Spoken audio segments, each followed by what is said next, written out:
आखिरी पत्रकार सी जो संत जरनैल सिंह भिंडरां वाले नूं 3 जून नूं मिलदे हो। उस वक्त कोई भी पत्रकार मिलिया नहीं हो। की गल्लां होईयां सी? संत उस समय की कहना चाहुंदे सी? की आखिरी शब्द सी उन्हां दे जो तुसीं मिले हो? ਸਾਨੂੰ ਵੀ ਪਤਾ ਸੀ, ਸਾਨੂੰ ਇਹ ਵੀ ਪਤਾ ਸੀ ਵੀ ਸਾਡੀ ਆਖਰੀ ਮੁਲਾਕਾਤ ਸੰਤ ਨਾਲ ਹੈ। ਆਖਰੀ ਮੁਲਾਕਾਤ ਉਹਦੇ ਨਾਲ ਬੈਠੇ ਭਾਈ ਅਮਰੀਕ ਸਿੰਘ, ਹਰਮੰਦਰ ਸੰਧੂ ਤੇ ਹੋਰ ਸਾਰਿਆਂ ਨਾਲ ਹੈ।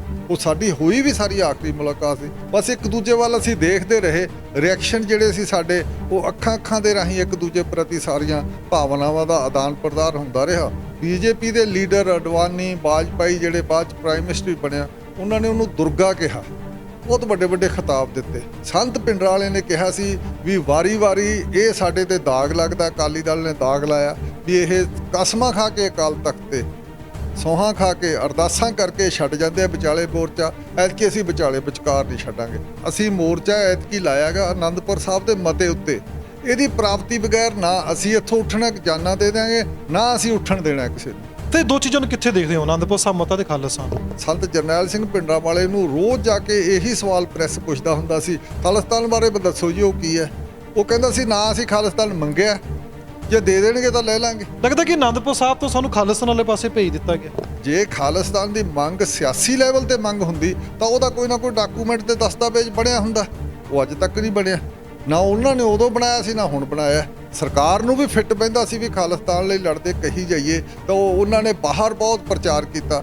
ਜਿਹੜਾ ਤਸ਼ੱਦਦ ਸਰਕਾਰ ਨੇ ਕੀਤਾ ਜਾਂ ਪੁਲਿਸ ਨੇ ਜਾਂ ਫੌਜ ਨੇ ਸਾਰਾ ਕੀਤਾ, ਉਹਨੂੰ ਖਾਲਿਸਤਾਨ ਦੇ ਨਾਂ ਉੱਤੇ ਤਸ਼ੱਦਦ ਕਰਨਾ ਬੜਾ ਸੌਖਾ ਸੀ। ਇੱਥੇ ਤਸ਼ੱਦਦ ਨਾ ਹੁੰਦਾ ਜੇ ਆਨੰਦਪੁਰ ਸਾਹਿਬ ਮਤੇ ਦੀ ਗੱਲ ਕਰਦੇ। ਇਹ ਕਹਿ ਦਿੱਤਾ ਆਨੰਦਪੁਰ ਸਾਹਿਬ ਦੇ ਰੈਜ਼ੋਲੂਸ਼ਨ ਨੂੰ ਵੀ ਖਤਮ ਕਰਨ ਦੀ ਖਾਤਰ ਵੀ ਸਿੱਖ ਹੈ ਜਿਹੜੇ ਤੇ ਉਹ ਹੁਣ ਦੇਸ਼ ਨੂੰ ਤੋੜਨਾ ਚਾਹੁੰਦੇ ਆ।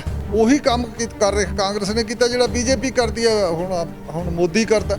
ਕੋਈ ਵੱਖਰੀ ਗੱਲ ਨਹੀਂ ਹੈ, ਮੋਦੀ ਵੀ ਉਹੀ ਹੈ। ਪੋਲੀਟਿਕਸ ਉਦੋਂ ਤੋਂ ਲੈ ਕੇ ਹੁਣ ਤੱਕ ਇਹੀ ਚੱਲਦੀ ਆ ਰਹੀ ਹੈ ਵੀ ਤੁਸੀਂ ਸਮਾਜ ਨੂੰ ਡਿਵਾਈਡ ਕਰੋ, ਤੋੜੋ ਇਹਨੂੰ, divide and rule the policy ਸ਼ੁਰੂ ਕਰੋ ਤੇ ਪੋਲਰਾਈਜੇਸ਼ਨ ਕਰੋ। ਉਹੀ ਹੁਣ ਮੋਦੀ ਕਰ ਰਿਹਾ, ਉਹੀ ਇੰਦਰਾ ਗਾਂਧੀ ਨੇ ਕੀਤੇ ਸੀ, ਉਹੀ ਨਹਿਰੂ ਨੇ ਕੀਤੀ ਸੀ। ਕਿੰਨੀਆਂ ਸਰਕਾਰਾਂ ਬਣੀਆਂ ਤੇ ਕਿੰਨੀਆਂ ਚਲੀਆਂ ਗਈਆਂ, ਫਿਰ ਵੀ ਗੱਲ ਨਹੀਂ ਬਣੀ। ਨਾ ਆਨੰਦਪੁਰ ਸਾਹਿਬ ਮਤੇ ਦੀ ਗੱਲ ਬਣੀ ਤੇ ਨਾ ਹੀ 84 ਦੇ ਜੋ ਉਸ ਵੇਲੇ ਸਿੱਖਾਂ ਦੀ ਕਤਲੋਗਾਰਤ ਹੋਈ ਸੀ ਉਹਨਾਂ ਨੂੰ ਇਨਸਾਫ ਮਿਲਿਆ।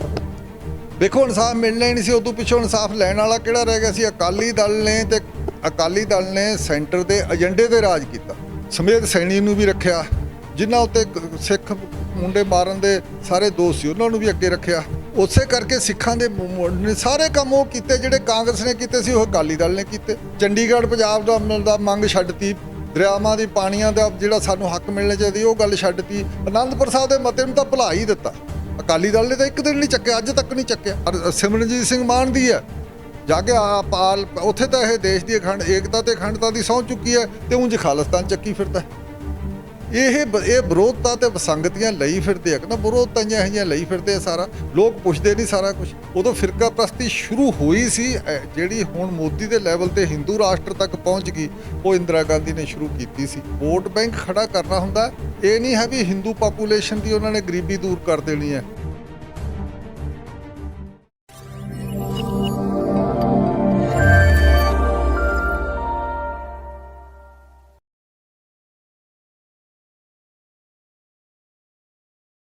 ਸਤਿ ਸ਼੍ਰੀ ਅਕਾਲ ਦੋਸਤੋ, ਪੰਜਾਬ ਨਿਊਜ਼ ਤੇ ਤੁਹਾਡਾ ਸਭ ਦਾ ਸਵਾਗਤ ਹੈ। ਸੰਨ 1984 ਜੋ ਕਿ ਅੱਜ ਵੀ ਸਿੱਖਾਂ ਦੇ ਜ਼ਿਹਨ ਦੇ ਵਿੱਚ ਹੈ, ਜੋ ਭੁੱਲਿਆ ਨਹੀਂ ਜਾ ਸਕਦਾ, ਜੋ ਕਤਲੋਗਾਰਤ ਹੋਈ ਸੀ ਉਸ ਸਮੇਂ, ਉਹ ਅੱਜ ਤੱਕ ਵੀ ਕਈਆਂ ਨੂੰ ਇਨਸਾਫ ਨਹੀਂ ਮਿਲਿਆ। ਤੇ ਗੱਲ ਕਰਾਂਗੇ ਅੱਜ ਆਪਾਂ ਇਸ ਕਿਤਾਬ ਦੇ ਹਵਾਲੇ ਤੋਂ, ਜੋ ਤੁਸੀਂ ਮੇਰੀ ਸਕਰੀਨ ਉੱਤੇ ਦੇਖਦੇ ਹੋ। ਜੂਨ 84 ਦੀ ਪੱਤਰਕਾਰੀ ਜਸਪਾਲ ਸਿੰਘ ਸਿੱਧੂ ਜੋ ਕਿ UNI ਦੇ ਵਿੱਚ ਕੰਮ ਕਰਦੇ ਸੀ, ਪੱਤਰਕਾਰ ਸੀ ਉਸ ਸਮੇਂ, ਉਹਨਾਂ ਨੇ ਕਿਤਾਬ ਲਿਖੀ ਹੈ। ਉਹ ਤੁਹਾਨੂੰ ਇੱਕ ਚੀਜ਼ ਹੋਰ ਦਿਖਾਉਂਦੇ, ਕਿਤਾਬ ਦੇ ਪਿੱਛੇ 3 ਜੂਨ 1984 ਇਹ ਆਖਰੀ ਪੱਤਰਕਾਰ ਸਨ ਜਸਪਾਲ ਸਿੰਘ ਸਿੱਧੂ, ਜੋ ਕਿ 3 ਜੂਨ 1984 ਬਾਅਦ ਦੁਪਹਿਰ ਵਿੱਚ ਕਿਹੜੀ ਗੱਲਬਾਤ ਹੋਈ, ਸੰਤ ਜੀ ਉਸ ਸਮੇਂ ਕਿੱਥੇ ਮੌਜੂਦ ਸਨ। ਜੋ ਤੁਸੀਂ ਸਕਰੀਨ ਤੇ ਦੇਖ ਰਹੇ ਹੋ, ਇਹ ਛੋਟਾ ਜਿਹਾ ਅੰਸ਼ ਦਿੱਤਾ ਹੋਇਆ ਹੈ, ਤਾਂ ਸਾਰੀ ਗੱਲਬਾਤ ਜੋ ਇਸ ਕਿਤਾਬ ਦੇ ਵਿੱਚ ਹੈਗੀ ਹੈ। ਆਖਰੀ ਪੱਤਰਕਾਰ ਸਨ ਜਸਪਾਲ ਸਿੰਘ ਸਿੱਧੂ। ਆਪਾਂ ਇਹਨਾਂ ਨਾਲ ਗੱਲਬਾਤ ਕਰਾਂਗੇ ਕਿਉਂਕਿ ਉਸ ਸਮੇਂ ਵਿੱਚ ਜੋ ਵਾਪਰਿਆ ਸੀ, ਦਰਬਾਰ ਸਾਹਿਬ ਉੱਪਰ ਜੋ ਚੀਜ਼ਾਂ ਹੋਈਆਂ, ਉਸ ਨੂੰ ਅਖਬਾਰਾਂ ਦੇ ਵਿੱਚ ਲਿਖਿਆ ਸੀ ਇਹਨਾਂ ਨੇ। ਉਹ ਗੱਲ ਕਰਾਂਗੇ ਰਾਜਨੀਤੀ ਪਾਰਟੀਆਂ ਦੀ ਵੀ, ਸਿਆਸੀ ਪਾਰਟੀਆਂ ਦੀ ਵੀ, ਕਿਉਂਕਿ ਕਾਫੀ ਲੰਮਾ ਸਮਾਂ ਰਹੇ, 84 ਤੋਂ ਬਾਅਦ ਵੀ ਉੱਥੇ ਰਹੇ, ਕੁਝ ਸਾਲ ਉੱਥੇ ਬਿਤਾਏ। ਤਾਂ ਜਾਣਨ ਦੀ ਕੋਸ਼ਿਸ਼ ਕਰਾਂਗੇ ਕਿ ਉਸ ਸਮੇਂ ਦਾ ਰਾਜਨੀਤੀ ਤੇ ਅੱਜ ਦੀ ਰਾਜਨੀਤੀ ਵਿੱਚ ਕੀ ਕੋਈ ਸੁਧਾਰ ਆਇਆ ਹੈ? ਉਹ ਦੂਸਰੇ ਪਾਸੇ ਸੰਤ ਜਰਨੈਲ ਸਿੰਘ ਭਿੰਡਰਾਂਵਾਲੇ ਨੂੰ ਜੇ ਆਖਰੀ ਸਮੇਂ ਵਿੱਚ ਮਿਲੇ ਸਨ ਤਾਂ ਉਹਨਾਂ ਦੇ ਸ਼ਬਦ ਕੀ ਸੀ? ਉਹਨਾਂ ਨੇ ਕੋਈ ਗੱਲ ਇਹੋ ਜਿਹੀ ਕਹੀ ਜਾਂ ਕਿਸੇ ਸਮਝੌਤੇ ਦੀ ਵੀ ਗੱਲ ਆ ਜਾਂਦੀ ਸੀ?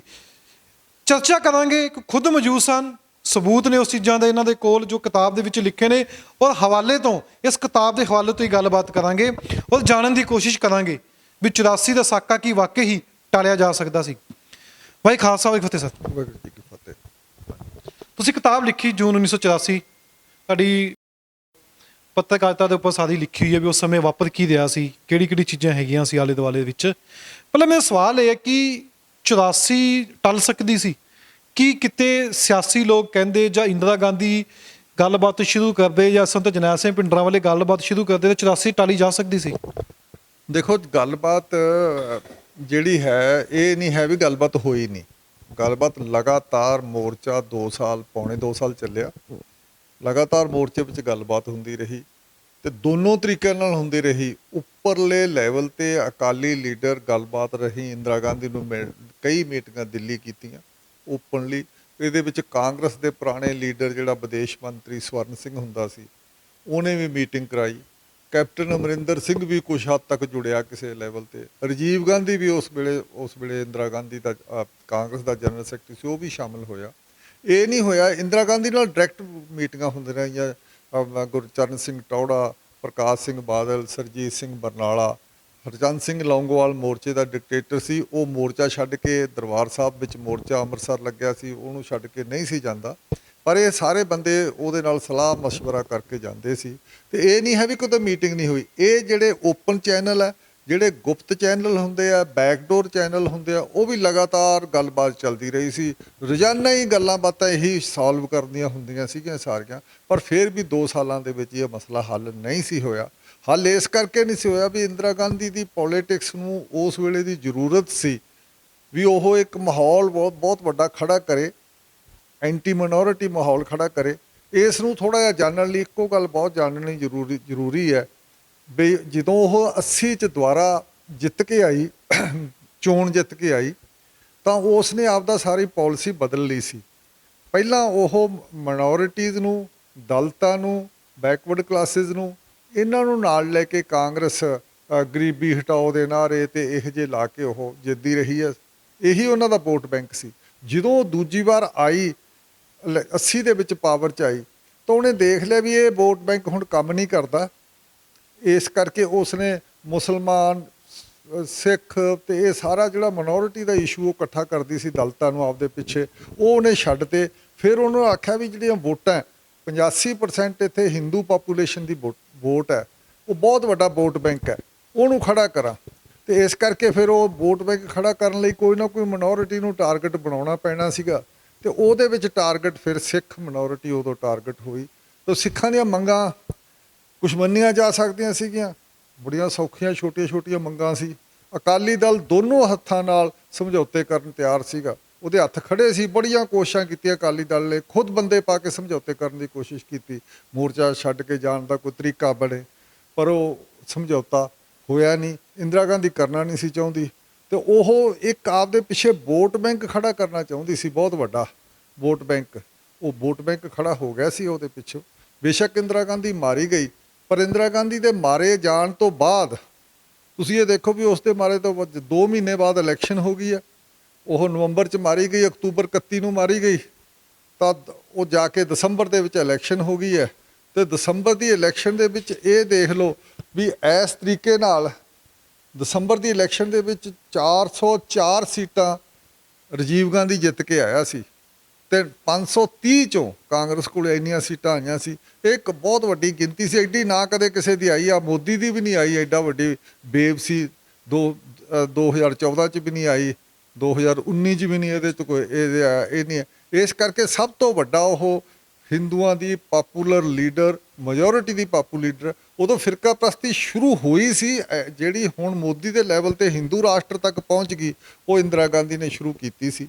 ਉਸੇ ਫਾਰਮੂਲੇ ਨੂੰ ਬੀਜੇਪੀ ਨੇ ਚੱਕਿਆ, ਜਿਹੜਾ ਅੱਜ ਤੱਕ ਹਿੰਦੂ ਰਾਸ਼ਟਰ ਬਣਾਉਣ ਦੇ ਚੱਕਰ, ਹਿੰਦੂ ਰਾਸ਼ਟਰ ਬਣਾ ਕੇ ਵੋਟਾਂ ਲੈਣ ਦਾ ਜਾਂ ਵੋਟ ਬੈਂਕ ਖੜਾ ਕਰਨ ਦਾ ਜਿਹੜਾ ਪ੍ਰੋਸੈਸ ਇਹ ਅੱਜ ਤਾਂ ਇੱਥੋਂ ਤੱਕ ਸ਼ੁਰੂ ਕਰ ਲਿਆ। ਇਹ ਮੈਂ ਇੱਕ ਗੱਲ ਇੱਥੇ ਕਲੀਅਰ ਕਰ ਦਿਆਂ ਵੀ ਵੋਟ ਬੈਂਕ ਖੜਾ ਕਰਨਾ ਹੁੰਦਾ, ਇਹ ਨਹੀਂ ਹੈ ਵੀ ਹਿੰਦੂ ਪਾਪੂਲੇਸ਼ਨ ਦੀ ਉਹਨਾਂ ਨੇ ਗਰੀਬੀ ਦੂਰ ਕਰ ਦੇਣੀ ਹੈ। ਹਿੰਦੂਆਂ 'ਚ ਬਹੁਤ ਵੱਡੀ ਪਾਪੂਲੇਸ਼ਨ ਹੈ ਜਿਹੜੀ ਬਹੁਤ ਗਰੀਬ ਹੈ, ਬਹੁਤ ਦੁਖੀ ਹੈ ਸਾਰੇ, ਹੋਰ ਬੜੀਆਂ ਸਮੱਸਿਆਵਾਂ ਹੈ, ਉਹਨਾਂ ਦੀਆਂ ਸਮੱਸਿਆਵਾਂ ਨਹੀਂ ਸੀ ਹੱਲ ਕਰਦੀਆਂ। ਸਵਾਲ ਹੈ ਵੋਟ ਬੈਂਕ ਖੜਾ ਕਰਨਾ ਹੁੰਦਾ ਪੋਲੀਟੀਸ਼ੀਅਨਾਂ ਨੇ, ਉਹ ਕਰਨ ਲਈ ਉਹਨੇ ਫਿਰ ਅਖੀਰ ਸਟ੍ਰਾਈਕ ਕੀਤਾ।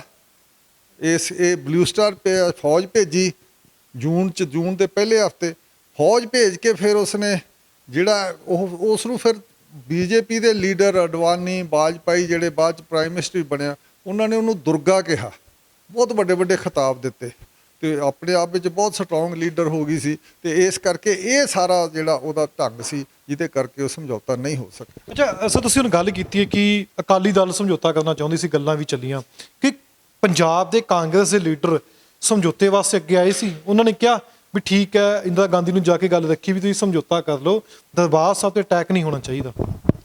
ਵੇਖੋ ਉਹਨਾਂ ਦਿਨਾਂ ਵਿੱਚ ਤੁਹਾਨੂੰ ਸਮਝ ਲੈਣਾ ਚਾਹੀਦਾ, ਜਿਵੇਂ ਹੁਣ ਇਹਨਾਂ ਦਿਨਾਂ ਦੇ ਵਿੱਚ ਮੋਦੀ ਦੇ ਸਾਹਮਣੇ ਕਿਸੇ ਵੀ ਬੀਜੇਪੀ ਦੇ ਪੰਜਾਬ ਦੇ ਬੀਜੇਪੀ ਦੇ ਲੀਡਰ ਦੀ ਕੋਈ ਨਹੀਂ ਚੱਲਦੀ। ਉਹਨਾਂ ਦਿਨਾਂ ਵਿੱਚ ਇੰਦਰਾ ਗਾਂਧੀ ਦੇ ਸਾਹਮਣੇ ਇੱਥੋਂ ਦੇ ਕਾਂਗਰਸੀ ਲੀਡਰਾਂ ਦੀ ਪੰਜਾਬ ਦੀ ਕਦੋਂ ਚੱਲਦੀ ਸੀ?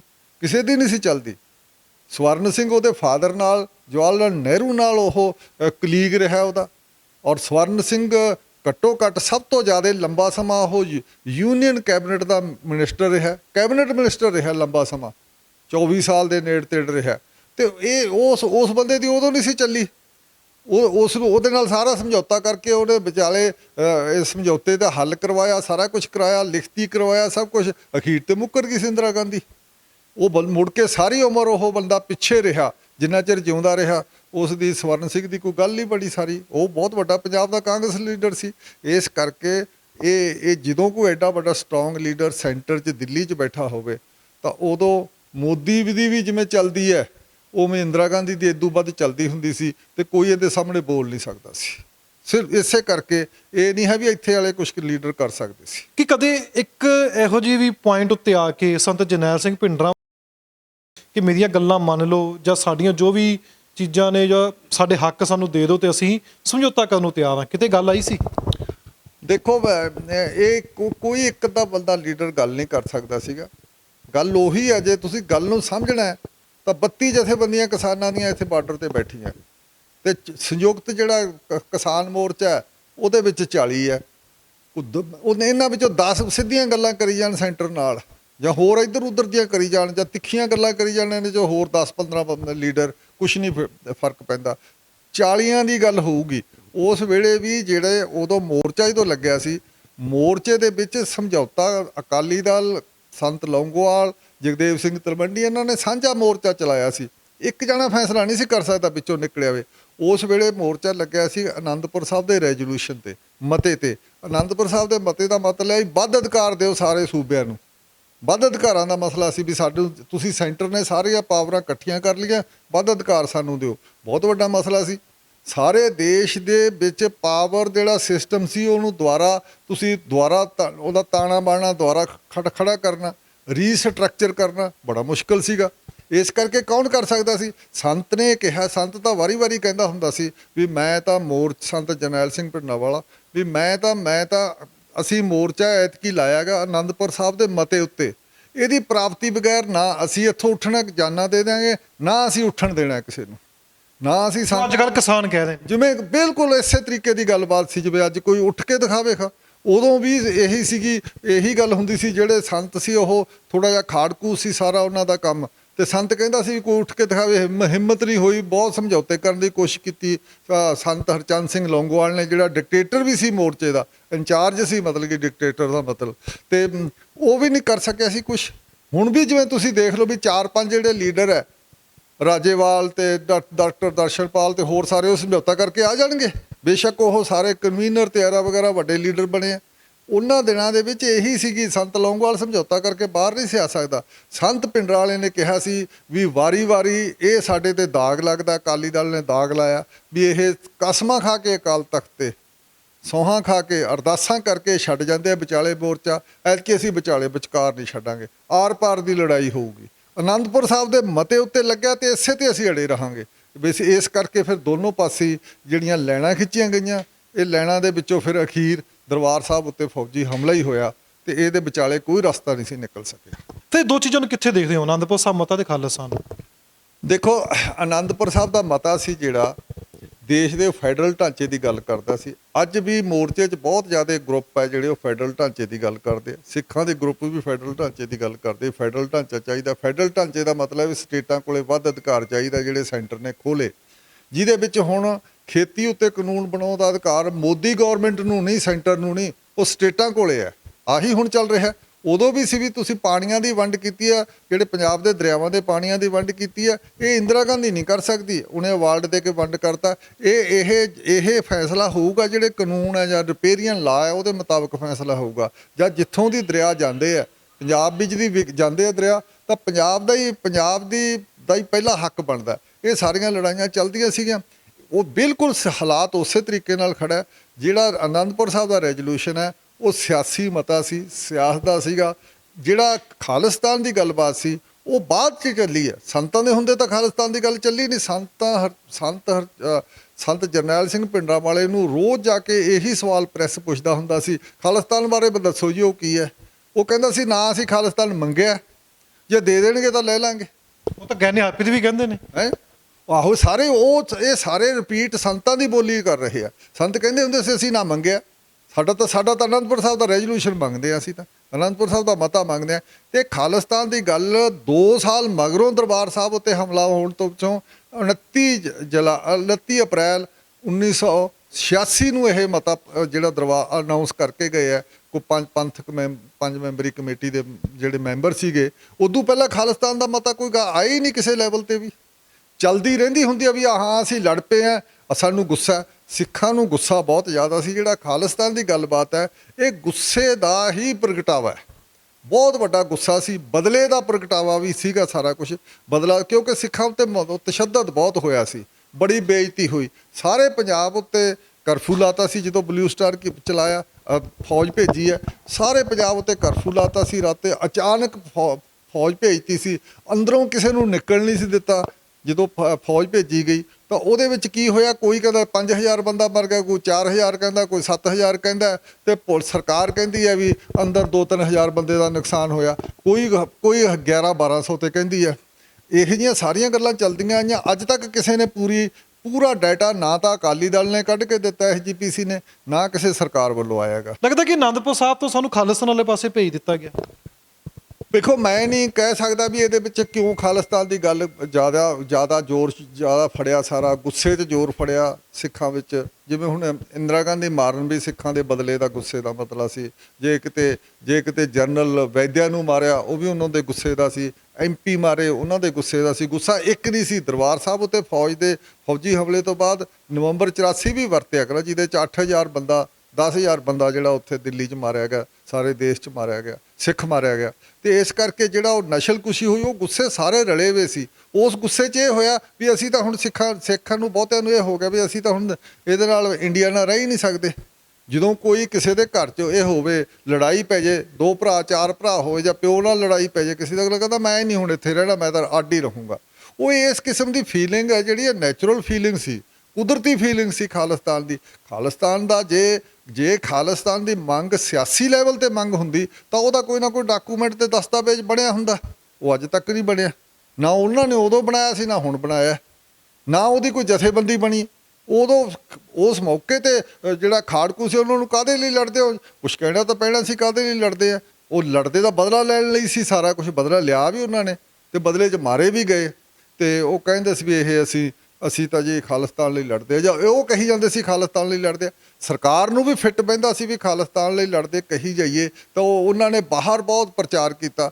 ਜਿਹੜਾ ਤਸ਼ੱਦਦ ਸਰਕਾਰ ਨੇ ਕੀਤਾ ਜਾਂ ਪੁਲਿਸ ਨੇ ਜਾਂ ਫੌਜ ਨੇ ਸਾਰਾ ਕੀਤਾ, ਉਹਨੂੰ ਖਾਲਿਸਤਾਨ ਦੇ ਨਾਂ ਉੱਤੇ ਤਸ਼ੱਦਦ ਕਰਨਾ ਬੜਾ ਸੌਖਾ ਸੀ। ਜਸਟੀਫਾਈ ਹੋ ਜਾਂਦਾ ਸੀ ਬਾਹਰ ਵੀ ਇਹ ਦੇਸ਼ ਨੂੰ ਤੋੜਨਾ ਚਾਹੁੰਦੇ, ਇਸ ਕਰਕੇ ਇਸ ਦਾ ਦੇਸ਼ ਬਚਾਉਣੇ ਆ। ਇਹ ਡੈਮੋਕ੍ਰੇਸੀ ਨੂੰ ਤੋੜਨਾ ਚਾਹੁੰਦੇ ਸੀ, ਡੈਮੋਕ੍ਰੇਸੀ ਬਚਾਉਣੇ ਆ। ਇਸ ਕਰਕੇ ਖਾਲਿਸਤਾਨ ਸਰਕਾਰ ਦੇ ਬਹੁਤਾ ਫਿੱਟ ਬੈਠਾ। ਅੱਛਾ, ਇਹੀ ਗੱਲ ਜੇ ਆਨੰਦਪੁਰ ਸਾਹਿਬ ਮਤੇ ਤੋਂ ਕਰਦੇ ਆਪਾਂ ਵੀ ਸਾਨੂੰ ਆਨੰਦਪੁਰ ਸਾਹਿਬ ਦਾ ਮਤਾ ਦਿਓ, ਵੱਧ ਅਧਿਕਾਰਾਂ ਦੀ ਗੱਲ ਦਿਓ, ਫੈਡਰਲ ਢਾਂਚੇ ਦੀ ਗੱਲ ਦਿਓ, ਫਿਰ ਲੱਗਦਾ ਕਿ ਇਹ ਜ਼ਿਆਦਾ ਫਿੱਟ ਬੈਠਦਾ ਸੀ। ਇੱਥੇ ਤਸ਼ੱਦਦ ਨਾ ਹੁੰਦਾ ਜੇ ਆਨੰਦਪੁਰ ਸਾਹਿਬ ਮਤੇ ਦੀ ਗੱਲ ਕਰਦੇ ਆਪਾਂ। ਆਨੰਦਪੁਰ ਸਾਹਿਬ ਦੇ ਮਤੇ ਤੇ ਤਾਂ ਗੱਲ ਚੱਲਦੀ ਸੀਗੀ। 72-73 'ਚ ਆਨੰਦਪੁਰ ਸਾਹਿਬ ਦਾ ਮਤਾ ਚੱਲਿਆ ਤੇ ਉਹਦੀ ਸਾਰੇ ਮੋਰਚੇ ਵਿੱਚ 84 ਤੱਕ ਗੱਲ ਚੱਲਦੀ ਰਹੀ ਹੈ। ਆਨੰਦਪੁਰ ਸਾਹਿਬ ਦੇ ਮਤੇ ਤੇ ਗੱਲ ਚੱਲਦੀ ਨਹੀਂ, ਪਰ ਇੰਦਰਾ ਗਾਂਧੀ ਨੇ ਆਨੰਦਪੁਰ ਸਾਹਿਬ ਦੇ ਮਤੇ ਦੀ ਗੱਲ ਨੂੰ ਦੇ ਉੱਤੇ ਬਿਲਕੁਲ ਪਾਣੀ ਫੇਰ ਤੱਕ ਨਾ ਉਸ ਮੰਗਾਂ ਤਾਂ ਕਿਤੇ ਭੁਲਾਈ ਦਿੱਤੀਆਂ ਲੋਕਾਂ ਨੂੰ। ਇਹ ਕਹਿ ਦਿੱਤਾ ਆਨੰਦਪੁਰ ਸਾਹਿਬ ਦੇ ਰੈਜ਼ੋਲੂਸ਼ਨ ਨੂੰ ਵੀ ਖਤਮ ਕਰਨ ਦੀ ਖਾਤਰ ਵੀ ਸਿੱਖ ਹੈ ਜਿਹੜੇ ਤੇ ਉਹ ਹੁਣ ਦੇਸ਼ ਨੂੰ ਤੋੜਨਾ ਚਾਹੁੰਦੇ ਆ, ਪਾਕਿਸਤਾਨ ਦੀ ਸ਼ਹਿ ਤੇ ਹੈ ਤੇ ਇੱਥੇ ਹਿੰਦੂਆਂ ਨੂੰ ਮਾਰ ਰਹੇ ਆ। ਤਿੰਨ ਗੱਲਾਂ ਪ੍ਰੈਸ ਦੇ ਰਾਹੀਂ, ਮੀਡੀਆ ਦੇ ਰਾਹੀਂ ਇੰਨੀਆਂ ਫੈਲਾਈਆਂ ਗਈਆਂ ਜ਼ਿਆਦੇ, ਤੇ ਕਿਸੇ ਨੇ ਕਿਸੇ ਦੀ ਗੱਲ ਹੀ ਨਹੀਂ ਸੁਣੀ। ਸਾਰੀ ਜਿਹੜੇ ਵੀ ਕੋਈ ਹਿੰਦੂ ਮਾਰੇ ਜਾਂਦੇ ਸੀ ਜਾਂ ਮਾਰੇ ਗਏ ਜਾਂ ਮਰਵਾਏ ਗਏ ਜਾਂ ਅੰਦਰੋਂ ਏਜੰਸੀਆਂ ਕੰਮ ਕਰਦੀਆਂ ਸੀ, ਉਹ ਸਾਰੀਆਂ ਇੱਕੋ ਖਾਤੇ 'ਚ ਹੀ ਪੈਂਦੀਆਂ ਰਹੀਆਂ। ਜਦੋਂ ਸਿੱਖਾਂ ਦੀ ਗੱਲ ਹੁੰਦੀ ਸੀ 1984 ਦੇ ਵਿੱਚ, ਉਦੋਂ ਕੋਈ ਵਿਕੇ ਸੀ ਵੀ ਠੀਕ ਹੈ ਅਸੀਂ ਗੋਦੀ ਮੀਡੀਆ ਬਣ ਗਏ ਸੀ ਵੀ ਅਸੀਂ ਹੁਣ ਤਾਂ ਸਰਕਾਰ ਦੀ ਗੱਲ ਕਰਾਂਗੇ, ਸਰਕਾਰ ਦੀ ਭਾਸ਼ਾ ਬੋਲਾਂਗੇ, ਕਿ ਪੱਤਰਕਾਰ ਗੋਦੀ ਮੀਡੀਆ ਬਣ ਗਈ ਸੀ ਉਦੋਂ? ਗੋਦੀ ਮੀਡੀਆ ਉਦੋਂ ਕਿਸੇ ਨੂੰ ਪਤਾ ਨਹੀਂ ਸੀ ਜਿਹਦਾ ਸ਼ਬਦ ਹੁਣ ਨਿਕਲਿਆ, ਉਦੋਂ ਸੀ ਗੋਦੀ ਮੀਡੀਆ ਸਾਰਾ ਜਿਹੜਾ ਮੀਡੀਆ ਸੀ ਸਾਰਾ। ਵੇਖੋ ਪਹਿਲੀ ਗੱਲ ਤਾਂ ਗੋਦੀ ਮੀਡੀਆ ਕਿਹਨੂੰ ਕਹਿੰਦੇ ਆ, ਉਹਦੇ ਵਿੱਚ ਉਦੋਂ ਸਭ ਤੋਂ ਵੱਡਾ ਮੀਡੀਆ ਹੁੰਦਾ ਸੀ ਆਲ ਇੰਡੀਆ ਰੇਡੀਓ, ਉਹ ਸਰਕਾਰ ਦਾ ਹੀ ਸੀ, ਸਰਕਾਰ ਦੇ ਕੰਟਰੋਲ ਸੀ। ਦੂਰਦਰਸ਼ਨ ਸੀ, ਉਹ ਸਰਕਾਰ ਦਾ ਹੀ ਸੀ, ਹੋਰ ਕੋਈ ਟੀਵੀ ਹੁੰਦਾ ਹੀ ਨਹੀਂ ਸੀਗਾ। ਤੇ ਜਿੰਨੇ ਵੱਡੇ ਵੱਡੇ ਅੰਗਰੇਜ਼ੀ ਦੇ ਅਖਬਾਰ ਸੀ ਸਾਰੇ, Times of India, Indian express, Hindustan Times, ਇਹ ਸਾਰੇ ਜਿਹੜੇ ਸਟੇਟਸਮੈਨ ਇਹ ਸਾਰੇ ਦਿੱਲੀ ਦੇ ਪੇਪਰ ਸੀ। ਇਹ ਦਿੱਲੀ ਦੇ ਹੱਕ 'ਚ ਤੇ ਸਰਕਾਰ ਦੇ ਹੱਕ 'ਚ ਗੱਲ ਕਰਦੇ ਸੀ। ਇਹ ਗੋਦੀ ਮੀਡੀਆ ਸੀ। ਇੱਥੋਂ ਦਾ ਪੱਤਰਕਾਰ ਭਾਵੇਂ ਵਿਰੁੱਧ ਲਿਖਣਾ ਚਾਹੇ, ਪਰ ਉੱਤੋਂ ਇੰਸਟਰਕਸ਼ਨ ਆ ਜਾਂਦੀਆਂ ਸੀਗੀਆਂ ਵੀ ਤੁਸੀਂ ਆਹ ਲਾਈਨ ਲੈਣੀ ਹੈ। ਮੈਂ UNI 'ਚ ਕੰਮ ਕਰਦਾ ਸੀ, ਉਹ ਵੀ ਨੈਸ਼ਨਲ ਏਜੰਸੀ ਸੀ, PTI ਵੀ ਨੈਸ਼ਨਲ ਏਜੰਸੀ, ਦੋਨਾਂ ਨੂੰ ਸਾਨੂੰ ਤਾਂ ਇੰਸਟਰਕਸ਼ਨਾਂ ਆਉਂਦੀਆਂ ਜਿਹੜੀਆਂ ਮੈਂ ਕਿਤਾਬ 'ਚ ਬੜੀਆਂ ਡਿਟੇਲ ਨਾਲ ਦਿੱਤੀਆਂ ਵੀ ਕਿਵੇਂ ਸਾਨੂੰ ਇੰਸਟਰਕਸ਼ਨਾਂ ਆਉਂਦੀਆਂ ਸੀ ਵੀ ਤੁਸੀਂ ਆਹ ਲਾਈਨ ਲੈਣੀ ਹੈ। ਉਹ ਸਾਰਾ ਗੋਦੀ ਮੀਡੀਆ ਹੀ ਸੀ ਸਾਰਾ। ਇਹ ਹੁਣ ਤੁਹਾਡੇ ਮੈਂ ਨਹੀਂ ਕਹਿੰਦਾ ਵੀ ਅੱਜ ਕੱਲ੍ਹ ਗੋਦੀ ਮੀਡੀਆ ਦੇ ਵਿੱਚ ਹਰ ਪੱਤਰਕਾਰ ਵਿਕਾਊ ਆ, ਪੱਤਰਕਾਰ ਨਹੀਂ ਵਿਕਾਊ ਹੁੰਦਾ। ਸਵਾਲ ਆ ਪੱਤਰਕਾਰ ਅੱਗੇ ਹੁੰਦਾ ਵੀ ਉਹਦਾ ਬੌਸ ਉਹਨੂੰ ਇੰਸਟਰਕਸ਼ਨਾਂ ਦਿੰਦਾ ਵੀ ਇਹਨਾਂ ਲਾਈਨਾਂ ਤੇ ਕੰਮ ਕਰਨਾ, ਇਹਨਾਂ ਲਾਈਨਾਂ ਤੇ ਲਿਖਣਾ। ਸਾਡੀ ਮਰਜ਼ੀ ਹੈ, ਜੇ ਨੌਕਰੀ ਕਰਨੀ ਹੈ ਤਾਂ ਲਿਖਣਾ ਪਊ, ਨਹੀਂ ਨੌਕਰੀ ਛੱਡ ਕੇ ਭੱਜੇ। ਇਹ ਵਿੱਚੋਂ ਜਲੇ ਵੀ ਜਾਂਦੇ ਸੀ ਸਾਰੇ, ਅੱਜ ਵੀ ਹੁੰਦਾ ਇਹ ਕੁਛ। ਜਿਵੇਂ ਹੁਣ ਪੁਲਿਸ ਦੇ ਵਿੱਚ ਇਹ ਕਿਹਾ ਹੀ ਜਾਂਦਾ ਵੀ ਸਿੱਖਾਂ ਤੋਂ ਹੀ ਸਿੱਖ ਮਰਵਾਏ ਆ, ਤੋ ਨਹੀਂ ਛੱਡ ਕੇ ਗਏ। ਉਹਨਾਂ ਦੇ ਸਾਹਮਣੇ ਸਵਾਲ ਸੀ ਜੇ ਵੀ ਤੁਸੀਂ ਨੌਕਰੀ ਕਰਨੀ ਹੈ ਤਾਂ ਆਹ ਤੁਹਾਨੂੰ ਝੂਠੇ ਮੁਕਾਬਲੇ ਵੀ ਕਰਨੇ ਪੈਣਗੇ, ਤਸ਼ੱਦਦ ਵੀ ਕਰਨਾ ਪਊਗਾ, ਨਹੀਂ ਛੱਡ ਕੇ ਘਰੇ ਜਾਓ। ਸਰਕਾਰ ਕਹਿੰਦੀ ਸੀ ਚੀਜ਼ਾਂ, ਇਹ ਅੰਡਰਸਟੂਡ ਹੁੰਦਾ, ਇਹ ਗੱਲ ਕਹਿਣ ਦੀ ਨਹੀਂ ਹੁੰਦੀ, ਇਹ ਪਤਾ ਹੁੰਦਾ। ਉੱਤੋਂ ਖਿੱਚਿਆ ਜਾਂਦਾ ਵੀ ਆਹ ਕੰਮ ਕਰਤਾ ਕਿ ਨਹੀਂ ਕੀਤਾ, ਤੈਨੂੰ ਡਿਊਟੀ ਲਾਈ ਹੈ, ਉਹ ਫਲਾਣੇ ਥਾਂ ਤੇ ਰੇਡ ਮਾਰਨਾ, ਉੱਥੋਂ ਰੇਡ ਮਾਰ ਕੇ ਕੀ ਫੜ ਕੇ ਲਿਆ। ਤੇ ਪੁਲਿਸ ਦੇ ਬੰਦੇ ਫਿਰ ਵੱਧ ਤੋਂ ਵੱਧ ਪ੍ਰਾਪਤੀ ਦੱਸਣ ਲਈ ਵੱਧ ਤੋਂ ਵੱਧ ਤਸ਼ੱਦਦ ਕਰਦੇ, ਵੱਧ ਤੋਂ ਵੱਧ ਲੋਕਾਂ ਦੀ ਬੇਇੱਜ਼ਤੀ ਵੀ ਕਰਦੇ ਸੀ, ਅੱਜ ਵੀ ਕਰਦੇ ਆ। ਇਹ ਸਾਰਾ ਉਹ ਪਹਿਲਾਂ ਦਾ ਹੀ ਪ੍ਰੋਸੈਸ ਸਾਰਾ ਉਵੇਂ ਦੀ ਉਵੇਂ ਚੱਲਿਆ ਆਉਂਦਾ, ਕੋਈ ਵੱਖਰਾ ਨਹੀਂ ਹੋਇਆ। ਅੱਜ ਕੱਲ੍ਹ ਕੁਛ ਨਹੀਂ ਬਦਲਿਆ ਹਜੇ ਤੱਕ। ਜਿਹੜੇ ਮੈਂ 80 ਦੀ ਗੱਲ ਕਰਦਾ ਤੇ ਇਹ ਹੁਣ 2021 ਚ ਆ ਕੇ ਵੀ ਉਹੀ ਕੁਛ ਹੈ। ਉਸ ਤੋਂ ਬਾਅਦ ਤੁਸੀਂ ਆਪਾਂ ਅੱਗੇ ਗੱਲ ਤੋਰਨੇ ਆ ਵੀ 84 ਦੇ ਵਿੱਚ ਤੁਸੀਂ ਅਖੀਰਲੇ ਪੱਤਰਕਾਰ ਸੀ, ਆਖਰੀ ਪੱਤਰਕਾਰ ਸੀ ਜੋ ਸੰਤ ਜਰਨੈਲ ਸਿੰਘ ਭਿੰਡਰਾਂਵਾਲੇ ਨੂੰ 3 ਜੂਨ ਨੂੰ ਮਿਲਦੇ ਹੋ। ਉਸ ਤੋਂ ਬਾਅਦ ਕੋਈ ਵੀ ਪੱਤਰਕਾਰ ਮਿਲਿਆ ਨਹੀਂ ਹੋ। ਕੀ ਗੱਲਾਂ ਹੋਈਆਂ ਸੀ? ਸੰਤ ਉਸ ਸਮੇਂ ਕੀ ਕਹਿਣਾ ਚਾਹੁੰਦੇ ਸੀ? ਕੀ ਆਖਰੀ ਸ਼ਬਦ ਸੀ ਉਹਨਾਂ ਦੇ ਜਦੋਂ ਤੁਸੀਂ ਮਿਲੇ ਹੋ? ਵੇਖੋ ਇੱਕ ਗੱਲ ਤਾਂ ਸ਼ਬਦ ਤੁਹਾਨੂੰ ਥੋੜਾ ਜਿਹੜਾ ਸਵਾਲ ਹੈ ਉਹ ਪੂਰਾ ਠੀਕ ਕਰਨਾ ਪਊ। ਮੈਂ ਆਖਰੀ ਨਹੀਂ ਸੀਗਾ, ਆਖਰੀ ਅਸੀਂ 5 ਪੱਤਰਕਾਰ ਸੀ ਜਿਹੜੇ ਲੋਕਲ 4-5 ਉੱਥੇ ਕੰਮ ਕਰਦੇ ਸੀ, ਮੇਨ ਪੱਤਰਕਾਰ ਸੀ। ਮੈਂ ਸੀਗਾ ਗੁਰਦੀਪ ਸਿੰਘ PTI ਵਾਲੇ ਤੋਂ ਸੀ, PPS ਗਿੱਲ ਟ੍ਰਿਬਿਊਨ ਲਈ ਕੰਮ ਕਰਦਾ ਸੀ, ਮਹਿੰਦਰ ਸਿੰਘ ਅਕਾਲੀ ਪੱਤਰਕਾਰ ਸੀ, ਹਰਵੀਰ ਸਿੰਘ ਭੰਵਰ ਉਹ ਹਜੇ ਵੀ ਜਿੰਦਾ ਹੈਗੇ ਸਾਰੇ। ਇਹ ਸਾਰੇ ਅਸੀਂ 5-6 ਪੱਤਰਕਾਰ ਇਕੱਠੇ ਗਏ ਸੀ ਜਿਹੜੇ ਅਖੀਰ ਮਿਲ ਕੇ ਆਏ ਆ। ਉਹ ਪੱਤਰਕਾਰਾਂ ਦੀ ਅਖੀਰਲੀ ਮੁਲਾਕਾਤ ਹੈ ਸਾਡੀ। ਅਸੀਂ ਸੰਤ ਨੂੰ ਉੱਥੇ ਬੈਠੇ ਹੋਏ ਤਾਂ ਅਕਾਲ ਤਖਤ ਉੱਤੇ ਬਿਜਲੀ ਕੱਟੀ ਵੀ ਸੀ ਉਦੋਂ। 3 ਤਰੀਕ ਨੂੰ ਅਸੀਂ 3-3:30 ਵਜੇ ਦੇ ਨੇੜੇ ਤੇੜ ਜਾਂਦੇ ਆ। ਬਹੁਤ ਗਰਮੀ ਸੀ ਜੂਨ ਦੇ ਮਹੀਨੇ ਨੂੰ, 3 ਜੂਨ ਨੂੰ। ਤੇ ਉਸੇ ਰਾਤ ਨੂੰ ਬਸ ਅਗਲੀ ਆਉਂਦੀ ਰਾਤ ਵਿੱਚ ਇਹ ਸਾਰਾ ਜੇ ਫੌਜ ਦਾ ਐਕਸ਼ਨ ਸ਼ੁਰੂ ਹੋ ਗਿਆ। ਜਦੋਂ ਅਸੀਂ ਗਏ ਆ ਸੰਤ ਦੇ ਬਿਲਕੁਲ ਕੱਪੜੇ ਨਹੀਂ ਸੀ ਪਾਏ, ਫਤੂਈ ਪਾਈ ਵੀ ਸੀ ਸਾਰੀ, ਇੱਕ ਬਨੈਣ ਜੀ ਟਾਈਪ। ਤੇ ਗਰਮੀ ਬਹੁਤ ਜ਼ਿਆਦਾ ਸੀ, ਕੋਈ ਪੱਖਾ ਨਹੀਂ ਸੀ ਚੱਲਦਾ, ਕੁਝ ਬੈਠੇ ਸੀਗੇ। ਅਸੀਂ ਵੀ ਜਾ ਕੇ ਬਹਿ ਗਏ। ਸੁੰਨਸਾਨ ਗਮਗੀਨ ਮਾਹੌਲ ਆਇਆ ਸੀ ਕਿਉਂ 4 ਚੁਫੇਰੇ ਫੌਜ ਨੇ ਘੇਰਿਆ ਵਾ ਸੀ। ਸਾਨੂੰ ਵੀ ਪਤਾ ਸੀ ਵੀ ਸਾਨੂੰ ਥੋੜ੍ਹਾ ਜਿਹਾ ਕਰਫਿਊ ਪਾਸ ਮਿਲੇ ਕਰਕੇ ਅਸੀਂ ਥੋੜ੍ਹਾ ਚਿਰ ਜਾ ਸਕਦੇ ਹਾਂ, ਇਦੋਂ ਪਿੱਛੋਂ ਫਿਰ ਕਰਫਿਊ ਲੱਗ ਜਾਣਾ ਤੇ ਇਦੋਂ ਪਿੱਛੋਂ ਫਿਰ ਸਾਰਾ ਕੁਝ ਉਸੇ ਤਰੀਕੇ ਨਾਲ ਬੰਦ ਹੋ ਜੂ। ਸਾਨੂੰ ਵੀ ਪਤਾ ਸੀ, ਸਾਨੂੰ ਇਹ ਵੀ ਪਤਾ ਸੀ ਵੀ ਸਾਡੀ ਆਖਰੀ ਮੁਲਾਕਾਤ ਸੰਤ ਨਾਲ ਹੈ। ਆਖਰੀ ਮੁਲਾਕਾਤ ਉਹਦੇ ਨਾਲ ਬੈਠੇ ਭਾਈ ਅਮਰੀਕ ਸਿੰਘ, ਹਰਮੰਦਰ ਸੰਧੂ ਤੇ ਹੋਰ ਸਾਰਿਆਂ ਨਾਲ ਹੈ। ਉਹ ਸਾਡੀ ਹੋਈ ਵੀ ਸਾਰੀ ਆਖਰੀ ਮੁਲਾਕਾਤ ਸੀ। ਸੰਤ ਫਿਰ ਉਹਨੇ ਸਿੱਧਾ ਹੀ ਕਹਿਤਾ ਸੀ ਵੀ ਹੁਣ ਤਾਂ ਸ਼ਹੀਦੀਆਂ ਪਾਵਾਂਗੇ, ਆਹ ਦੇਖ ਲਓ ਮਾਹੌਲ ਕੀ ਬਣਿਆ ਹੋਇਆ ਤੇ ਹੁਣ ਕੋਈ ਰਸਤਾ ਨਹੀਂ ਹੈ ਸਾਰਾ। ਹੁਣ ਸਾਡੇ ਕੋਲੇ ਸੰਤ ਨੇ ਜਿਹੜੀਆਂ ਗੱਲਾਂ ਸ਼ੁਰੂ ਕੀਤੀਆਂ ਉਹ ਗੱਲਾਂ ਵਿੱਚ ਇਹੀ ਸੀ ਵੀ ਹੁਣ ਦੇਖ ਲਓ ਕੀ ਹੋ ਗਿਆ, ਆਹ ਦੇਖ ਲਓ ਤੁਹਾਡੇ ਵੱਡੇ ਭਰਾ ਦੇ ਉੱਥੇ ਸੰਤ ਨੇ ਥੋੜ੍ਹਾ ਜਿਹਾ ਲੌਂਗੋਵਾਲ, ਸੰਤ ਹਰਚੰਦ ਸਿੰਘ ਲੌਂਗੋਵਾਲ ਵੱਲ ਕਟਾਸ਼ ਵੀ ਕੀਤਾ। ਸੰਤ ਲੌਂਗੋਵਾਲ ਕਹਿੰਦਾ ਹੁੰਦਾ ਸੀ ਵੀ ਇਹ ਸਾਡੇ ਵੱਡੇ ਭਰਾ ਹੈਗੇ, ਹਿੰਦੂ ਸਾਡਾ ਵੱਡਾ ਭਰਾ ਹੈ, ਤਾਂ ਛੋਟੇ ਭਰਾ ਹੈ ਤੇ ਉਹ ਫਿਰ ਸੰਤ ਕਹਿੰਦਾ ਵੀ ਦੇਖ ਲਓ ਵੱਡੇ ਭਰਾ ਦੇ ਕਾਰੇ ਹੁਣ ਫੌਜ ਨੇ ਘੇਰਿਆ ਵਾ ਚਾਰ ਚੁਫੇਰਿਓ। ਕਹਿਣ ਦੀ ਲੋੜ ਨਹੀਂ ਸੀ, ਫੌਜ ਨੇ ਘੇਰਿਆ ਵਾ ਸੀ ਵੀ ਹੁਣ ਪਤਾ ਨਹੀਂ ਇਦੋਂ ਪਿੱਛੋਂ ਕਿਸੇ ਨੂੰ। ਸਾਨੂੰ ਬੜੀ ਸਾਡੇ ਅੰਦਰ ਬਹੁਤ ਇਸ ਕਿਸਮ ਦੇ ਬਲਬਲੇ ਆ ਰਹੇ ਸੀ ਵੀ ਅਸੀਂ ਸਾਰੇ ਬੰਦੇ ਨੂੰ ਅਖੀਰ ਮਿਲ ਰਹੇ ਹਾਂ, ਅਖੀਰਲੀ ਵਾਰ ਮਿਲ ਰਹੇ ਹਾਂ। ਤੇ ਉਹ ਹੋਇਆ ਹੀ ਸੱਚ, ਅਖੀਰਲੀ ਵਾਰ ਮਿਲੇ। ਪੂਰਾ ਗਮਗੀਨ ਸੀ ਅੰਦਰ ਮਾਹੌਲ, ਚੁੱਪਚਾਪ ਬੈਠੇ ਸੀ। ਸੰਤ ਆਪਣੇ ਜਿਹੜੇ ਬੰਦਿਆਂ ਨੂੰ ਇਹ ਜ਼ਰੂਰ ਕਿ ਸਾਡੇ ਸਾਹਮਣੇ ਕਹਿ ਰਿਹਾ ਸੀਗਾ, ਆ ਕੇ ਗਰੁੱਪ ਬੈਠੇ ਸੀ ਸਾਰੇ ਉਹਦੇ ਜਥੇ ਦੇ ਬੰਦੇ, ਉਹ ਕਹਿ ਰਿਹਾ ਸੀ ਵੀ ਤੁਸੀਂ ਵੀ ਕਿਸੇ ਨੇ ਹੁਣ ਛੱਡ ਕੇ ਨਹੀਂ ਭੱਜਣਾ, ਵਿੱਚੋਂ ਇੱਧਰ ਉੱਧਰ ਨਹੀਂ ਹੋਣਾ, ਤੁਸੀਂ ਭੱਜ ਕੇ ਦੇਖ ਲਿਓ ਤੇ ਤੁਹਾਡੇ ਨਾਲ ਜਿਵੇਂ ਕਬੂਤਰ ਨਾਲ ਬਿੱਲੀ ਕਰਦੀ ਆ ਉਹੀ ਹੋਊਗਾ। ਕਬੂਤਰ ਨੂੰ ਭੁਲੇਖਾ ਹੁੰਦਾ ਮੈਂ ਅੱਖਾਂ ਬੰਦ ਕਰ ਲੀਆਂ, ਮੀਟ ਲੀਆਂ ਅੱਖਾਂ, ਤੇ ਮੈਂ ਬਿੱਲੀ ਕੋਲ ਦੀ ਲੰਘ ਜੂ, ਬਿੱਲੀ ਨੇ ਆ ਕੇ ਫੜ ਹੀ ਲੈਣਾ ਹੁੰਦਾ। ਤੁਸੀਂ ਭਾਵੇਂ ਹਥਿਆਰ ਲੜ ਕੇ ਸ਼ਹੀਦ ਹੋਵੋ ਤੇ ਭਾਵੇਂ ਛੱਡ ਕੇ ਜਾਓ, ਤੁਹਾਨੂੰ ਛੱਡਣਾ ਕਿਸੇ ਨੇ ਨਹੀਂ। ਤੇ ਸ਼ਹੀਦੀਆਂ ਤੇ ਫਿਰ ਸਾਰੇ ਬੜੇ ਜ਼ੋਰ ਸ਼ੋਰ ਨਾਲ ਸਾਰੇ ਸਾਡੇ ਸਾਹਮਣੇ ਕਿਹਾ ਵੀ ਸ਼ਹੀਦੀਆਂ ਪਾਵਾਂਗੇ। ਇਹ ਸਾਰੇ ਅਖੀਰਲਾ ਸਾਰਾ ਅਸੀਂ ਮਾਹੌਲ ਸੀ। ਸਾਡੇ ਕੋਲ ਤਾਂ ਉਸ ਕਿਸਮ ਦੀ ਹਿੰਮਤ ਹੀ ਹੈ ਨਹੀਂ ਸੀ ਵੀ ਅਸੀਂ ਉੱਥੇ ਸਵਾਲ ਕੀ ਪੁੱਛੀਏ। ਸਾਨੂੰ ਵੀ ਪਤਾ ਸੀ ਵੀ ਆਹ 2-4 ਘੰਟਿਆਂ ਵਿੱਚ ਦੀ ਜਿਹੜਾ ਐਕਸ਼ਨ ਹੈ ਇਹ ਸ਼ੁਰੂ ਹੋਣ ਵਾਲਾ ਹੈ। ਪੁੱਛਣਾ ਉੱਥੇ ਕਿਸੇ ਨੇ ਕੋਈ ਸਵਾਲ ਨਹੀਂ ਪੁੱਛਿਆ, ਜ਼ਿਆਦਾ ਪ੍ਰੈਸ ਕਿਸੇ ਨੇ ਨਹੀਂ ਪੁੱਛਿਆ। ਬਸ ਇੱਕ ਦੂਜੇ ਵੱਲ ਅਸੀਂ ਦੇਖਦੇ ਰਹੇ। ਰਿਐਕਸ਼ਨ ਜਿਹੜੇ ਸੀ ਸਾਡੇ ਉਹ ਅੱਖਾਂ ਦੇ ਰਾਹੀਂ ਇੱਕ ਦੂਜੇ ਪ੍ਰਤੀ ਸਾਰੀਆਂ ਭਾਵਨਾਵਾਂ ਦਾ ਆਦਾਨ ਪ੍ਰਦਾਨ ਹੁੰਦਾ ਰਿਹਾ। ਤੇ ਇਹ ਥੋੜ੍ਹਾ ਹੋਇਆ ਵੀ ਉੱਥੇ ਤੁਸੀਂ ਉੱਥੇ ਅਸੀਂ ਇੱਕ ਦੂਜੇ ਨੂੰ ਸਵਾਲ ਪੁੱਛਿਆ। ਪਤਾ ਸੀ ਵੀ ਹੁਣ ਹੋਣੀ ਹੈ ਤੇ ਟਲੀ ਗਈ ਨਹੀਂ, ਹੁਣ ਆ ਖੜੀ ਹੈ, ਤਣਿਆ ਖੜਾ। ਜਿਵੇਂ ਕਿਤੇ ਫੌਜ ਦੇ ਵਿੱਚ ਕਿਸੇ ਵੀ ਤੁਸੀਂ ਅੰਤਲੇ ਮਾਹੌਲ ਦੇ ਵਿੱਚ ਮਾਹੌਲ ਖੜਾ ਹੋਵੇ, ਤੁਸੀਂ ਫਾਂਸੀ ਦੇ ਰੱਸੇ ਦੇ ਸਾਹਮਣੇ ਖੜੇ ਹੋ ਜਾਂ ਫਾਂਸੀ ਵਾਲੇ ਫੱਟੇ ਤੇ ਖੜੇ ਹੋਵੋ, ਇਹੋ ਜਿਹਾ ਮਾਹੌਲ ਸੀ ਸਾਰਾ ਕੁਛ। ਉਹ ਸਾਰਾ ਮਾਹੌਲ ਦੇ ਵਿੱਚ ਕਿੰਨੇ ਮਿੰਟ ਮੁਲਾਕਾਤ ਸੀ ਇਹ ਵਾਲੀ? ਬੈਠੇ ਤਾਂ ਅਸੀਂ ਕੋਈ 15-20 ਮਿੰਟ ਬੈਠੇ ਸੀ, ਸਾਡੀ ਗੱਲ ਹੀ ਨਹੀਂ ਹੋਈ ਸੀ। ਅਸੀਂ ਇਸ ਕਰਕੇ ਜਿੰਨਾ ਚਿਰ ਬੈਠੇ ਰਹੇ ਇੱਕ ਦੂਜੇ ਵੱਲ ਦੇਖਦੇ ਰਹੇ, ਆਹ ਗੱਲਾਂ ਸੁਣਦੇ ਰਹੇ। ਸੰਤ ਹੀ ਬੋਲਦਾ ਰਿਹਾ ਕੁਛ ਚਿਰ।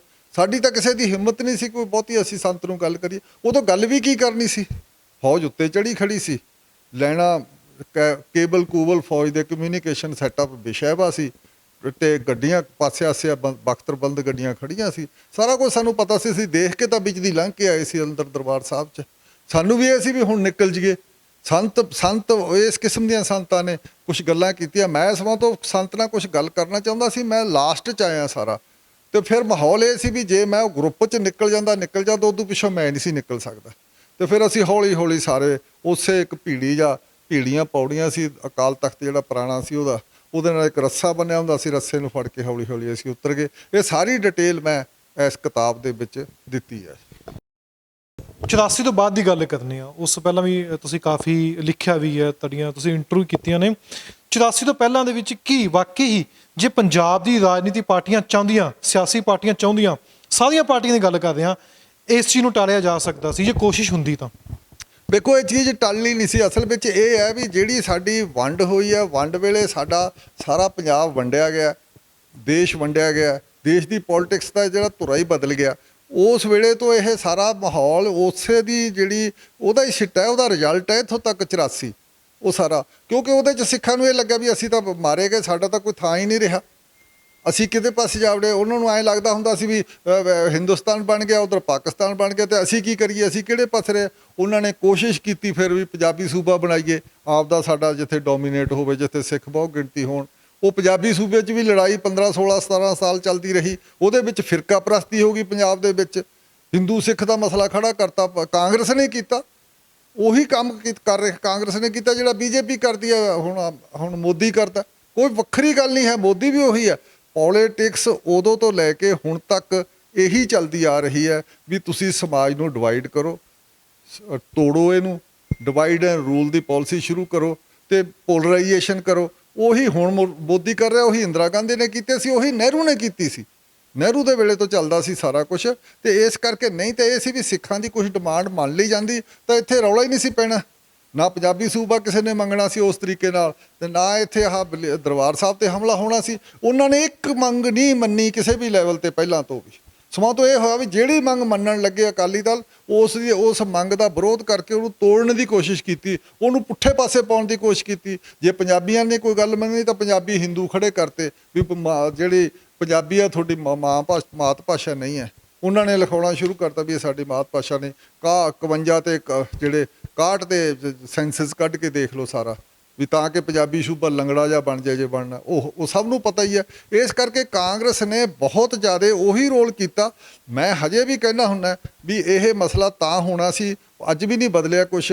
ਉਹੀ ਜਿਹੜਾ ਫਾਊਂਡੇਸ਼ਨ ਸਟੋਨ ਹੈ, ਉਹੀ ਜਿਹੜੀ ਨੀਂਹ ਰੱਖੀ ਇੰਦਰਾ ਗਾਂਧੀ ਨੇ ਜਾਂ ਨਹਿਰੂ ਨੇ ਹਲਕੇ ਲੈਵਲ ਤੇ ਉੱਤੋਂ ਪਰਦਾ ਪਾਈ, ਧਰਮ ਨਿਰਪੱਖਤਾ ਦਾ ਪਾਈ ਰੱਖਿਆ।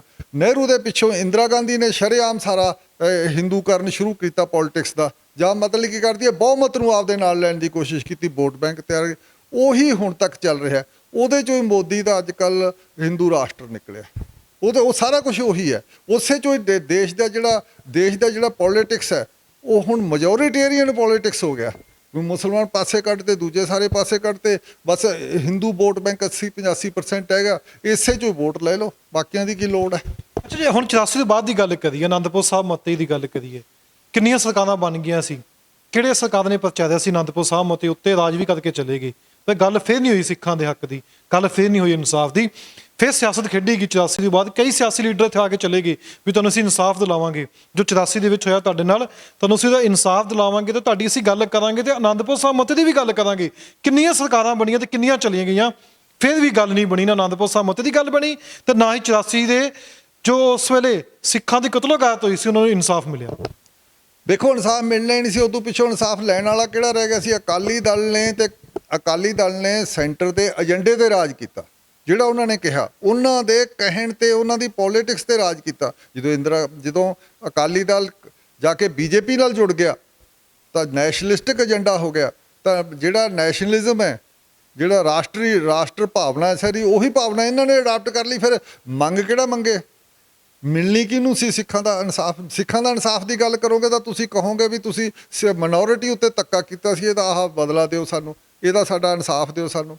ਹੁਣ ਇਹਨਾਂ ਨੇ ਤਾਂ ਮਿਨੋਰਿਟੀ ਦਾ ਗੱਲ ਹੀ ਛੱਡਤੀ। ਇਸੇ ਕਰਕੇ ਨਾ ਅਕਾਲੀ ਦਲ ਨੇ ਆ ਕੇ 2-3 ਟਰਮਾਂ ਰਾਜ ਕਰ ਲਿਆ। ਉਦੋਂ ਪਿੱਛੋਂ ਅਸੀਂ ਕਾਂਗਰਸ ਤੋਂ ਤਾਂ ਉਮੀਦ ਹੀ ਨਹੀਂ ਕਰਦੇ, ਉਹ ਤਾਂ ਸੈਂਟਰ ਦੀ ਪਾਰਟੀ ਹੈ, ਉਹਨੇ ਤਾਂ ਸਾਰਾ ਕੁਝ ਕੀਤਾ ਸੀ ਇੱਥੇ। ਅਕਾਲੀ ਦਲ ਤੋਂ ਵੀ ਅਸੀਂ ਤਾਂ ਨਹੀਂ ਉਮੀਦ ਕੀਤੀ, ਜਾਂ ਅਕਾਲੀ ਦਲ ਨੇ ਤਾਂ ਨਹੀਂ ਕੀਤਾ ਕਿਉਂਕਿ ਉਹ ਸੈਂਟਰ ਦੇ ਏਜੰਡੇ ਉੱਤੇ ਕੰਮ ਕਰਨ ਲੱਗ ਗਿਆ। ਉਹ ਤਾਂ ਸਾਰਾ ਉਹੀ ਕੰਮ ਕਰਨ ਲੱਗ ਗਿਆ ਜਿਹੜਾ ਕਾਂਗਰਸ ਨੇ ਕੀਤਾ ਸੀ, ਉਹੀ ਬੀਜੇਪੀ ਕਰਨ ਲੱਗ ਗਈ, ਉਹੀ ਅਕਾਲੀ ਦਲ ਕਰਨ ਲੱਗ ਗਿਆ। ਇਸੇ ਕਰਕੇ ਉਹਨਾਂ ਨੇ ਸਮੇਧ ਸੈਣੀ ਨੂੰ ਵੀ ਰੱਖਿਆ, ਜਿਨ੍ਹਾਂ ਉੱਤੇ ਸਿੱਖ ਮੁੰਡੇ ਮਾਰਨ ਦੇ ਸਾਰੇ ਦੋਸ਼ ਸੀ, ਉਹਨਾਂ ਨੂੰ ਵੀ ਅੱਗੇ ਰੱਖਿਆ। ਉਸੇ ਕਰਕੇ ਸਿੱਖਾਂ ਦੇ ਸਾਰੇ ਕੰਮ ਉਹ ਕੀਤੇ ਜਿਹੜੇ ਕਾਂਗਰਸ ਨੇ ਕੀਤੇ ਸੀ, ਉਹ ਅਕਾਲੀ ਦਲ ਨੇ ਕੀਤੇ। ਉਹਨੇ ਚੰਡੀਗੜ੍ਹ ਪੰਜਾਬ ਦਾ ਮੰਗ ਛੱਡਤੀ, ਦਰਿਆਵਾਂ ਦੀ ਪਾਣੀਆਂ ਦਾ ਜਿਹੜਾ ਸਾਨੂੰ ਹੱਕ ਮਿਲਣਾ ਚਾਹੀਦਾ ਉਹ ਗੱਲ ਛੱਡਤੀ। ਅਨੰਦਪੁਰ ਸਾਹਿਬ ਦੇ ਮਤੇ ਨੂੰ ਤਾਂ ਭੁਲਾ ਹੀ ਦਿੱਤਾ। ਅਕਾਲੀ ਦਲ ਨੇ ਤਾਂ ਇੱਕ ਦਿਨ ਨਹੀਂ ਚੱਕਿਆ, ਅੱਜ ਤੱਕ ਨਹੀਂ ਚੱਕਿਆ। ਪੂਰੇ ਜੇ ਅਸੀਂ ਦੇਖੀਏ 36 ਸਾਲਾਂ ਵਿੱਚ ਦੀ ਅਕਾਲੀ ਦਲ ਦਾ, ਉਹਦੇ ਅਨੰਦਪੁਰ ਸਾਹਿਬ ਦੇ ਮਤੇ ਦੀ ਤਾਂ ਗੱਲ ਹੀ ਨਹੀਂ ਕਰਦਾ। ਇਸੇ ਕਰਕੇ ਕਿਸੇ ਗੱਲ ਦਾ ਇਨਸਾਫ ਮਿਲਿਆ ਨਹੀਂ, ਉਹ ਮਿਲਣਾ ਵੀ ਨਹੀਂ। ਜਦੋਂ ਇੱਥੇ ਇਨਸਾਫ ਲੈਣ ਵਾਲੇ ਅਕਾਲੀ ਦਲ ਰਾਜ ਕਰਨ ਵਾਲੇ ਕਹਿੰਦੇ ਆ ਵੀ ਸੈਂਟਰ ਨੂੰ ਵੀ ਇਹ ਠੀਕ ਪੈਂਦਾ ਸੀ ਸਾਰੀ ਗੱਲ, ਵੀ ਸਾਡੇ ਏਜੰਡੇ ਤੇ, ਸਾਡੇ ਕਹਿਣ ਤੇ, ਸਾਡੇ ਮੁਤਾਬਕ ਰਾਜ ਕਰੀ ਜਾਓ ਰਾਜ। ਜੇ ਤੁਸੀਂ ਪਾਵਰ ਪੋਲਿਟਿਕਸ ਕਰਨੀ ਹੈ ਤਾਂ ਤੁਹਾਨੂੰ ਪਤਾ ਹੋਣਾ ਚਾਹੀਦਾ ਵੀ ਇਹ ਅਮੈਂਡਮੈਂਟ ਹੋ ਚੁੱਕੀ ਹੈ ਕਨਸਟੀਟਿਊਸ਼ਨ 'ਚ। ਪਹਿਲਾਂ ਕਨਸਟੀਟਿਊਸ਼ਨ ਤੇ ਦੇਸ਼ ਦੀ ਏਕਤਾ ਅਖੰਡਤਾ ਦੀ ਸਹੁੰ ਚੁੱਕਣੀ ਪੈਂਦੀ ਹੈ, ਫਿਰ ਤੁਹਾਨੂੰ ਪਾਰਲੀਮੈਂਟ ਦਾ ਮੈਂਬਰ ਬਣਨਾ ਪੈਂਦਾ, ਨਹੀਂ ਬਣ ਨਹੀਂ ਦਿੰਦੇ।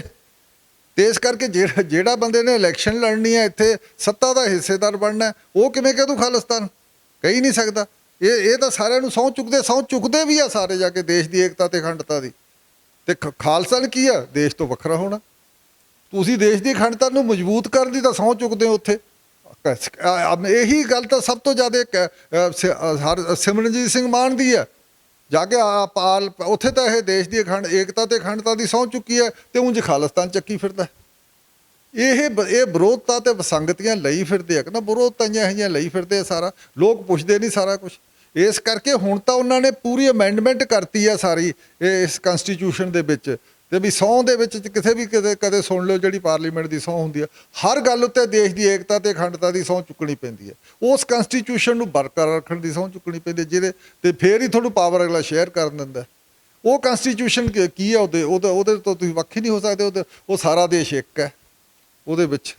ਇਸ ਕਰਕੇ ਇਹ ਸਾਰੇ ਭੁਲੇਖੇ ਉਂਝ ਆਮ ਜਨਤਾ ਨੂੰ ਪਾਏ ਜਾ ਸਕਦੇ ਆ। ਖਾਲਿਸਤਾਨ ਦਾ ਨਾਂ ਲਿਆ ਹੀ ਨਹੀਂ ਜਾ। ਇਸੇ ਕਰਕੇ ਕਿਸੇ ਨੇ ਨਾ ਰੈਜ਼ੋਲੂਸ਼ਨ ਪਾਇਆ ਕਿਸੇ ਪਾਰਟੀ ਨੇ। ਜਿਹੜੀ ਸੱਤਾ ਦੀ ਲੜਾਈ ਲੜਦੀ ਹੈ, ਅਕਾਲੀ ਦਲ ਹੈ, ਮੇਨ ਸਟਰੀਮ ਪਾਰਟੀਆਂ, ਉਹਨਾਂ ਤੇ ਕਿਸੇ ਨੇ ਖਾਲਿਸਤਾਨ ਦੇ ਨੇੜੇ ਨਹੀਂ ਜਾਂਦੇ। ਉਹ ਤਾਂ ਖਾਲਿਸਤਾਨ ਦੇ ਨਾਂ ਉੱਤੇ ਕਹਿੰਦੇ ਖਾਲਿਸਤਾਨੀ ਆ ਗਏ, ਇਹ ਉਧਰ ਸਿਆਸਤ ਕਰਦੇ ਆ।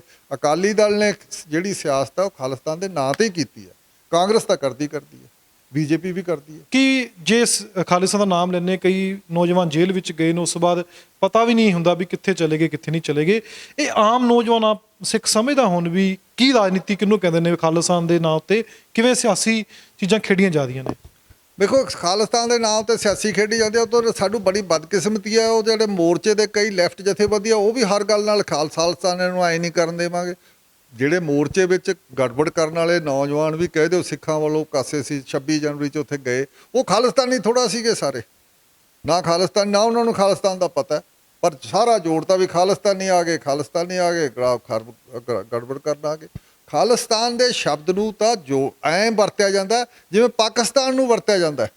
ਜਿਵੇਂ ਪੁਲਵਾਮਾ ਹੋਇਆ, ਉੱਥੇ ਸਾਰਾ 2019 ਦੇ ਵਿੱਚ ਇੱਕਦਮ ਮੋਦੀ ਜਿੱਤ ਗਿਆ ਪੁਲਵਾਮਾ ਦੇ ਇਨਸੀਡੈਂਟ ਤੋਂ ਬਾਅਦ। ਹੁਣ ਪੁਲਵਾਮਾ ਨਾਲ ਕਿਹਨੇ ਕਰਵਾਇਆ ਕਿਹਨੇ ਨਹੀਂ ਕਰਵਾਇਆ, ਪਾਕਿਸਤਾਨ ਦਾ ਹੱਥ ਕਿੰਨਾ ਸੀ ਕਿੰਨਾ ਨਹੀਂ, ਇਹ ਪੁੱਛਣ ਦੀ ਲੋੜ ਨਹੀਂ, ਨਾ ਕਦੇ ਪਤਾ ਲੱਗੇਗਾ। ਇਸ ਕਰਕੇ ਜਿੰਨਾ ਪਾਕਿਸਤਾਨ ਵਾਲਾ ਸ਼ਬਦ ਤੁਹਾਡੇ ਲੋਕਾਂ ਨੂੰ ਇੱਕੋ ਦਮ ਤੁਹਾਡੇ ਅੰਦਰ ਨਫ਼ਰਤ ਤੇ ਘਿਰਨਾ ਪਤਾ ਕਰਦਾ, ਇਸੇ ਤਰੀਕੇ ਨਾਲ ਇਹ ਖਾਲਿਸਤਾਨ ਦੇ ਸ਼ਬਦ ਨੂੰ ਇਸ ਤਰੀਕੇ ਨਾਲ ਸਾਰਾ ਪੇਸ਼ ਕੀਤਾ ਸਰਕਾਰਾਂ ਨੇ ਵੀ ਉਹਦੇ ਅੰਦਰ ਨਫ਼ਰਤ ਤੇ ਘਿਰਨਾ ਸਾਰੀ ਖੜੀ ਹੋ ਜਾਂਦੀ ਹੈ ਲੋਕਾਂ ਨੂੰ। ਤੇ ਇਹੀ ਇਹ 26 ਜਨਵਰੀ 'ਚ ਆਹ ਜਿਹੜਾ ਕਿਸਾਨ ਮੋਰਚੇ ਤੇ ਵੀ ਤੁਸੀਂ ਦੇਖਿਆ। ਤੁਸੀਂ ਸਾਰੀ ਗੱਲਬਾਤ ਸੁਣੀਏ। ਸਾਡੇ ਨਾਲ ਮੌਜੂਦ ਸਨ ਜਸਪਾਲ ਸਿੰਘ ਸਿੱਧੂ, ਜਿਨ੍ਹਾਂ ਨੇ ਜੂਨ 1984 ਦੇ ਉੱਤੇ ਕਿਤਾਬ ਲਿਖੀ ਹੈ।